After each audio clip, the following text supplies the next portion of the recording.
What's going on, everybody? Welcome to another episode of Pretty Lies and Alibis. I'm Gigi Fruit Loop. What you know? I was ready for what's good because I was gonna say this cool, awesome weather that is so cold. Hush up. I Look, had to, yeah. I need a good hot flash right about now. I cannot feel the tips of my fingers. I'm just cold today. It's cold because I had to scrape the car window with a credit card this morning. Yeah, I had to get up and out at about 6:30 to go sit with my aunt while my uncle went to his doctor's appointment and his normal checkup. But it was cold, and so my Jeep, I have the running boards on the side and they're plastic and they were covered in frost. And I was Yep. wearing my Saucony little jazz shoes and they have no grippers. And dude, I did a half split in my driveway this morning. It Yeah, was terrible. yeah, yep. So we want to give a shout out to our sponsor, Too Cool T-shirt quilts. It's too late to get anything for Christmas, but after the new year, we got Valentine's Day, graduations will be happening. So there's all kinds of cool things that you can think of. Make them any theme you want. Go to twocooltshirtquilts.com/pretty lies and alibis and just go check out what they got. I'll tell you, man, we got so many compliments on that in the hospital, and actually 2 of them are up at her house now because they're just good for propping her up and stuff. So, Yep. yeah, and just surprise somebody. It doesn't have to be a whole quilt. You can get a pillow, just like we Exactly. normally have in the background. So, what can they do, Fruit Loop? They can take your t-shirts and make them into a quilt that is too cool. Yes, they can. We have a lot to cover, so we're going to jump right in. Real quick, Alec Murdaugh had a bond hearing again this morning. He was indicted on more charges last week. So a judge set his bond at $7 million. Wow. And his attorney, Harpoodlin, said he can't pay that. Well, you shouldn't have screwed so many people out of their money. Too bad. I think if you can't pay that, then you just stay in jail. That's the Well, point. I think that's kind of essentially a no bond situation. And Yeah. look, somebody tweeted and said, maybe he has friends. And I'm thinking, nobody's going to touch him with a 10-foot Mm-mm. pole now. He is in the No. pokey. Yeah. So this morning at the bond hearing, there was no recording allowed, but he addressed the judge for like almost 8 minutes, from what I understand. And he said one of the arguments that the judge made at the last bond hearing is that not only is he a threat to himself, clearly he's a threat to the community in which he lives by, taking all their money in their time of need. Yeah. And so he said his failed suicide attempt was embarrassing now that he's out of the opioid haze, but he blamed what happened for being in the throes of withdrawal. And the judge just, at this point, look, we've barely scratched the surface of charges for this dude. He's already facing 508 years in prison with the current charges. Yeah. And people say, why do they give 200 years? So you think about it, when you have a mass shooting, every single person who was murdered or hurt or their family members that are affected for life all deserve their own charge. So even though obviously, unless you're biblical or, a vampire, you're not going to live to be 508, but every person that has suffered at the hands of him deserves to have their charge on the books. That's why. Yeah. So we're still waiting on any news from this grand jury that they I know, convened. right? Let's Yeah. go. Well, I'll tell you, the first time that the grand jury was put together for this case, it took about 10 days for us to hear from the time they indicted to when they announced the charges. So maybe this week we'll hear something. I'm really super curious to see, is this more charges for Chad? Or are we going to have some more defendants in this case? And I think maybe that should happen. Yeah. From what we've seen now. Well, exactly. Like I said, also, I want to give a big shout out to Crusha. She tagged me or tagged Pretty Lies on Twitter, but I'm the Twitter person. And I joined on her live a little bit Saturday. Yeah. And it was really fun. And we talked a little bit about the case, but for the most part, we just kind of goofed off and it was nice and it was very refreshing. By the way, what's coming up this Saturday for us? Saturday for us, we're doing a live Q&A. Can't wait. You can ask questions about cases, about what we like to eat, like whatever. Anything. It doesn't have to be about true crime. And Yeah. we just thought we would kind of end the year before it gets too crazy with Christmas coming up next week. Speaking of which, gosh, I got to finish my Christmas shopping. Me too. I have blown Etsy up today. I like to buy unique things for the kids. But, anyways, so hopefully we'll hear something about that grand jury this week. I'm Yeah. ready. By the way, got Dolly hanging with me today because I love me some Dolly. Everybody loves Dolly. Yes, we are so lucky to occupy the earth with that woman. So Pryor filed a motion to extend time for motions to be filed and heard. And apparently he just recently received the grand jury transcript from the first time around. But what was even, better to read is that he acknowledges a grand jury was reconvened. So I guess he's waiting like we are. There's also 2 hearings regarding motions to modify subpoenas. One is for William Dowling in Lori's case, I believe. Even though she's incompetent now, I guess things like this where it has to do with subpoena, it's not directly related to her personally, I guess, if I read it right. December 29th at 10 a.m., another motion to modify subpoena to be heard at 10:30 a.m. So we'll keep an eye on that. Kay and Larry were on Court TV a couple of weeks ago, but then my aunt got sick. We had Josh Duggar, so we were really trying to keep that going. And we always want to keep Vallow together because we're trying to do these playlists on YouTube. And it was really good to see them on there. They both look great. We know Larry had knee surgery. I asked Kresha how he was doing. I think he's doing much better. So Vinnie Politan was interviewing them and asked how they were holding up around the holidays. And Kay said they were determined to have a good one this year. Both of their mothers died in 2018. And then in 2019, we had the startup around November of them looking for the kids.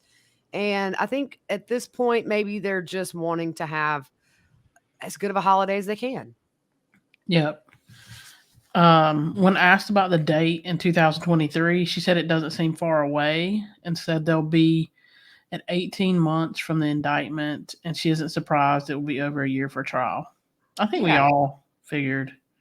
It's not ideal for the families to have to wait. However, I think the thing for me is that it gives the prosecution another year to continue to find evidence and then to just solidify this case. Yeah. So, as Kay is, which I love her, she's so awesome. She said regarding Pryor complaining about the amount of time Chad will have been in jail, she said if you don't want to wait it out, maybe you shouldn't murder people. Mic drop. Yeah. Go Kay. Exactly. Sorry. Yeah. Yeah. If you want to be free, don't break the law. Yeah. Right. Vinny asked Larry about being there for trial, and he said absolutely. Vinny talks about the grand jury being reconvened, and Kay said they didn't hear until a friend sent them a link to watch Court TV. They don't tell them those things, and she doesn't want to know because it makes them worry. Yeah, and I think maybe that's a good thing. Yeah, and I understand that. But, I mean, we saw. Everybody thinks they get tips ahead of time, and they don't. No, I mean, you would think they would have a little more insider information, but, But like she said, too, if they're constantly being bombarded with things that are going on behind the scenes, it never leaves you, I guess. And not saying that it does leave you, but I think that Kay and Larry are trying as hard as they can right now to get some normalcy in their life with all this hoopla surrounding them. And I understand that. I don't know that I would want to know at every turn what's happening. You just, it's been so consuming. It's been what? 2 years? 2 years since the kids, actually, December 13th, that we just passed when Alex died. Yep. I mean, not that I'm crying, but and then also 2 years since they exhumed Tammy Daybell. Yeah. So, you're starting to get what? Go ahead. I'm sorry. Well, the biggest thing with Alex dying is he's not going to face any charges for all this mess. It was an that was not a natural death. Let's call a spade a spade. Mm-mm. That blessing and all that, man, I'm telling you, I don't know what he did, but yeah. Mm-hmm. So what did Chanley say? Well, they were talking about on an episode of Court TV when they were talking about the indictment. Vinny had asked Kay what she thought about what might be coming with this grand jury. And so she talked about Shanley Painter on Court TV, who's adorable. And she was talking about the think tank, which is what you call, the think tank, a group of lawyers, legal professionals who are kind of brainstorming about what this could be. And their opinion on the show, the lawyers and Shanley, was that maybe they could be indicting additional defendants. And Kay said that there are some out there who should be in jail because they knew things weren't right and they didn't do anything about it. Yeah. And she feels like maybe someone else will be indicted and hopefully would turn on Chad and Lori and get the case even further down the road, which is a really good point. Yeah. You indict people who aren't maybe facing first-degree murder charges or conspiracy to commit murder, and they're maybe lesser charges. They may know things that prosecutors don't know yet. Sure. So I think she was right on with that. Yeah. Yep. So Larry's thoughts on Lori being deemed incompetent. He said she is playing the system with the assistance of a person or other people. And if you don't believe that, then I got some swamp property I want to sell you. Right. He said she was competent, bright, articulate, and knew what was going on the whole time. He doesn't want to see the public and people involved in the case start to feel sorry for her or Chad being locked up. He said the only better place for them is a graveyard. Larry apologized, and Vinny said not to. He said Kay and Larry are victims, and JJ should be here and visiting them for the holidays. Yeah. I totally agree. 100%. And Larry got choked up a couple of times during this interview. I'm sure it, man, you watch those videos of Kay and Larry with JJ, and he adored them and they adored him. And it's just not fair. Yeah. Because at the end of the day, what was this for? Nothing. Yeah. They got $400,000 from Tammy, although now he's facing charges for that. Yeah. It's, But yeah, I mean, I agree. I think she's competent and she is playing the system. 100%. We know she's a manipulator. 100%. She's never, had any full responsibility ever. Yeah. She's done a lot of really bad stuff throughout her life, and she's never had to face the facts, and now she is. So, I mean, here's the thing. She's passed other mental evaluations. Exactly. Right. With flying colors, and she was happy to tell the cops in Chandler, "Oh, I passed." Yeah. You know what I'm saying? So it only serves her right now to be incompetent for obvious reasons, and Kay and Larry are totally privy to that fact. Yeah. So Vinny asked what they thought the real motivation for the murders was, and Larry said the decisions were both from Lori and Chad, and it boiled down to money, lust, and greed. He got emotional and said that all she had to do was call him to come get JJ. Yeah. Yeah. But unfortunately, I think that JJ was a meal ticket for her. And you think back and we know what she did to JJ and Tylee, but you think back, why would she want to adopt him? And I really do think there's a part of me that thinks in the back of her mind, she didn't have any children with Charles. Mm-hmm. So this was her way to secure some future child support payments. That's kind of my theory. And I know she took physical care of him when things were good. And Kay talked about that. She thought at the time Lori was doing a good job with him. I still just have a feeling JJ was an opportunity financially for her if the marriage with Charles went sour, as it did with the other however many she had at that point. 4, 3? Yeah. I don't know. Yep. So Kay said they never threatened Lori, and as long as she was being a good mom, JJ needed to be with her. And we know when you have kids who are autistic, normal situations is where they function the best. Structure all day long. Yep. And you think about it, when she first separated from Charles, he was everywhere. He was all over the place. She left him with him for over a month in Texas. None of that was good for him. You take away a service dog. If you think about things like that, she was absolutely cruel to that little boy before she had him murdered or murdered him or whatever. Yeah, exactly. So Kay said while they were parading on the beach in Hawaii and everyone is in the United States looking for JJ and Tylee, so she says there's no sympathy and they're done with her. Kay doesn't think she's incompetent, like what we just said. Larry didn't either. She's doing what she has always done and gives the example of what Lori did in court during the custody battle, snubbing her nose at the court the whole time, and yet she wasn't ever disciplined for it. And we've saw that time and time again. Oh, yeah. with Joe and that whole court stuff. Yeah, she Yeah. was doing some evil, evil things to that man. Yeah. And so Larry thinks someone is helping her in this incompetency. I'm pretty sure he's alluding to Mark Means, but he probably don't want to say that on air. So we'll say it for you, Larry. One Yeah. among maybe others. And he says she's just playing her same selfish game. And Kay wonders how Mark Means got in the hospital to see her because she's in a psychiatric hospital and she's Yeah. incompetent. She should have no contact with Mark Means at all. It should be Yeah. Mark Means talking to the psychiatrists who are treating her. Yeah. So, and like Kay said, and we said this before, if she can do that phone call, look up the number, do whatever, make the call, talk about her case, she's competent. Kay says she's as competent as me, and I agree 110%. Exactly. I totally agree. So we're going to jump into these Brandon documents again. It's been 2.5 weeks, maybe even 3. So just a quick refresher. We got all the way up to the point to where Brandon was shot at. And then we went back and looked at the phone calls and the text messages that were going out from Alex's phone between Chad and Lori. And so we're going to pick up here. And so this is on the day that Brandon was shot. At 9:02 a.m., Alex's personal cell phone messaged Lori's cell multiple times. And this included a 23-minute phone call. And this was during the time frame he was parked outside of Brandon's. Yeah. Waiting, because if you remember, Brandon took his kids somewhere, then he went to the gym and came home. So Yeah. I think it was a couple of hours Alex was stuck out there. Yeah. Waiting on Brandon to come home. So from 9:19 a.m. to 9:25, Alex traveled south away from Brandon's address and made 2 calls to Chad's burner phone within that time. At 1:22 p.m., Alex traveled north throughout the Apache Reservation in eastern Arizona, and he got a phone call from Chad's burner phone. I've been through there. Here's the thing I'm wondering. I wonder if Alex knew he missed him.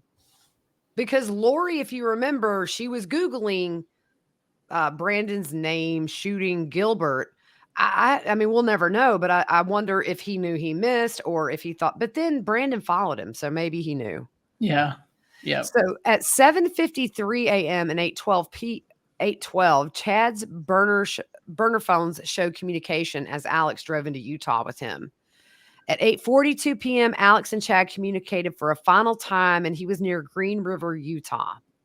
So this same day at 1:25 to 1:32, this is when we see Lori and Chad on that surveillance footage at the storage unit. Yep. That's when they brought the wheel in with the tire and stored it. And she had rented this unit 24 hours prior to being seen on this video.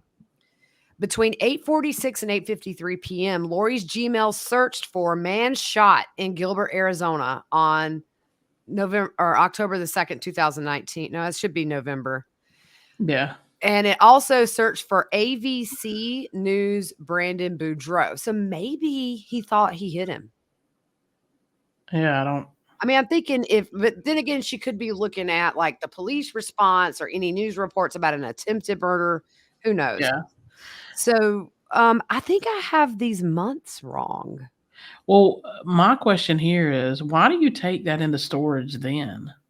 They had these townhomes with these With the garage. garages that closed. Yeah. I don't know. And then if you remember, they had all the kids' stuff in there too. Yeah. They had bikes. We didn't see him taking any of that stuff in. I wonder if maybe she had rented a separate one for that. I don't know. It's a little confusing to me. So I'm sorry, but it's dumb criminals what it is. It really is. Like you can leave them in your garage or your home and not be seen doing anything, but yet you take them to a surveillance place that has cameras. Mm-hmm. That's just stupid. Yeah, it really is. That they're dumb criminals, and I'm trying. I'm glad they did it because it shows, gives evidence. But okay, I need to Google something. I'm sorry. I'm trying to get my dates. I think I screwed them up. You messed up a date? I thought Brandon was shot at in November. Well, we know. I've got October. Okay, so it is we know Melanie moved to October 2nd. Okay, so it was October 2nd. Yeah. Sorry, y'all. Because remember, she moved like near Halloween, right? That's right. Yeah. Okay, so October the 3rd at 4:28 a.m., this is the next day. The Jeep was driving northbound on US Highway 20 near Rexburg. Yeah. So between, Yeah. go ahead. I was going to say, they're just tracking him all the way home. And it shows that he drove from Brandon's back to Rexburg. I wish he were alive, dude. Yeah. So between 2:11 and 2:14 p.m. on October the 3rd, Alex and Lori were seen on surveillance at the Self-Storage Plus. Alex and Lori removed the tire and a back seat from the storage unit. So, I mean, it's kind of funny now, but this is how we're getting so much context, because we remember seeing the booty tap between Lori and, or Chad touched her booty. And then the next day, remember, because we kind of were wondering, that back seat looked a little weird. And a lot of people thought it was a limb hanging out like a body part. Yep. So now we see within their world what happened leading up to this. Yeah. Crazy. So the same day at 10:30 a.m., Melanie was interviewed and denied knowledge of the attempt on Brandon, but was unable to explain the details of her day on October 2nd. She confirmed her relationship with Lori and Alex, but denied they were close, which we know is a lie. I mean, on the interview, she said she's like a mother. Yeah. Melanie didn't want to share their phone numbers because she believed their phones could be tracked and listened to. Well, if you've done nothing wrong, what does it matter? Well, yeah. And I mean, one theory that I've read that isn't a bad theory is one of the reasons they didn't charge her in the attempt on Brandon at that time when it happened, like a month or two ago. Is this maybe working in conjunction with this grand jury? A lot of people think Melanice knows way more, and I agree. Yeah. We've always agreed on that. Yep. In the interview with Brandon, he said he dropped one child off with Melanie before going to the gym, where he worked out for about an hour before returning home. During the investigation on the day of the attempted murder, a neighbor's ring cam captured the Jeep sitting idly at 8:27 a.m. and quickly accelerating at 9:14 a.m. And there was a witness heard the gunshot and saw the Jeep speeding away. Other neighbors hear the shot as well. One described hearing screeching tires. Yeah. So, I mean, Brandon, if you think about it, how lucky is he? Yeah. I mean, he really is lucky. Yeah. And Melanie wants to question why he went into hiding. Yeah. Exactly. Because if you watch that body cam footage, she pulls a play from Lori's playbook, which is, can I have a victim's advocate? Because I know you're going to feel sorry for me after I tell you all this. And then that officer was not playing games. He was like, you need to hush. And this is a mediation agreement. It has to be signed before a judge before it's valid and enforceable. And we still haven't made it through that. I don't even think we've started that, have we? See, I'm just so far behind. We have so much Vallow stuff. We got Vallow stuff probably to last us till the trial at this point. God knows what else is going to come out. Yep. So I think this is a good place to stop with all the updates we've done. Earlier in the episode. We still have a ways to go with this, probably at least a couple of more episodes, 2-3 more episodes. We'll go back to the Gilbert documents. As soon as that grand jury indictment comes down, if it's for somebody new, we definitely have a lot to talk about. Oh, yeah. Because if you think about it, Lori and Chad have pretty much all the charges I could think of for those kids right now. They got the big ones. So I just really feel like maybe there's going to be a new defendant in the middle of all this, and I'm just curious who it's going to be. Oh, yeah. Me too. So, yeah. All right, guys. Well, we're going to keep an eye out for this grand jury. We'll be back tomorrow with another full episode. We're going to start making them a little bit longer now that life is sort of calming down. And lots more to go. I'm trying to think. Letitia, by the way, we haven't talked about this. Letitia had a hearing. Letitia Stout, who's Gannon's stepmom who murdered him. And I guess maybe she refused to come to the hearing the other day. Well, they put out this thing. If she refuses, they're going to send the extraction team in and bring her to the next hearing, even if she has to be restrained. I'm here for it. Yeah, for real. Drag her out. Exactly. That's the thing with me. I don't think defendants should be allowed to refuse to go into court to face the charges they are charged with. I think every time they should have to sit there without a mask on. Lori hid behind her mask the whole time. We haven't seen Lori's face in so long. No, because she's always got that mask on. And then now she don't show up at all. Right. But God knows yeah, when that's gonna come back. but part of that Letitia stuff was if you don't notify the court within 7 days of your hearing that you're not gonna be there, bull, get your Right. booty in court. Yeah, it's not. Oh, and then we had a Duggar sister who was charged with, like, endangering the welfare of a child, and look, I'm gonna just put this out there right now. Apparently, she was watching a bunch of kids at one time, and I don't know the circumstances. One of them ended up in the road, and so this happened way back in September. I totally think, and one of our followers on Twitter said this seems really timed. Like, Yep. you get this guilty verdict for Josh, the family's under huge scrutiny right now, the Mhm. parents at least, Yeah. and then, oh, by the way, Jessica got arrested or, got charged in September. So she has, Yeah. like, a court hearing in January. I know cousin Amy, that's what I call her. Yeah. She's the one that was just like, "Lock this dude up," essentially. She Mhm. feels bad for her because she said, "I know you were tired, stressed, whatever." And I'll tell you, remember that time Taylor snuck out at Thanksgiving and Yep. walked across the street and she was like 3? It happens, and I know it's not, like, ideal, and you should maybe have some alarms on your door, which I did after. But, things like that can happen in a Yeah. second. I'm not judging her for that, and I think compared to what her brother did, that was not intentional. So I No. kinda do feel like maybe they're throwing her under the bus because seems like Josh was the golden child, Jim Bob. Yep. Not no mo. All right, guys, have a good afternoon. We will see you tomorrow.